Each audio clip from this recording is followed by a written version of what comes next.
Audio क्लिपमधला आवाज आपला नाही, या ऑडिओ क्लिपची चौकशी करा अशी मागणी शिवराज बांगर यांनी केली आहे। मी समाज माध्यमावरती आणि सोशल माध्यमावरती ती क्लिप सकाळी 11-11:30 दरम्यान पाहिली। अनेक मित्रपरिवाराचे मला फोन आले की या क्लिपमध्ये तुमचा आवाज असल्याबाबतच्या न्यूज चॅनलवरती बातम्या सुरू आहेत। मीही ती क्लिप ऐकली। कुणीतरी एक अयशस्वी प्रयत्न माझा आवाज काढण्याचा त्या क्लिपमध्ये केलेला आहे।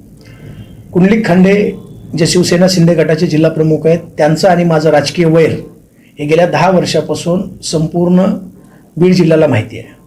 ज्या व्यक्तीमुळे मला शिवसेना पक्ष सोडावा लागला त्या व्यक्तीसोबत मी अशा प्रकारची चर्चा करूच कसा शकतो असा प्रश्न मला आणि माझ्याजवळ जे मला ओळखतात त्या लोकांना पडलेला आहे। प्रामुख्याने याच्यामध्ये जो आवाज आहे तो आवाज माझा नाही आहे। मी कुठल्याही प्रकारची अशी चर्चा केलेली नाही। ही क्लिप जी माध्यमावरती व्हायरल होते त्या क्लिपची चौकशी झाली पाहिजे, त्याच्यामधल्या आवाजाची चौकशी झाली पाहिजे आणि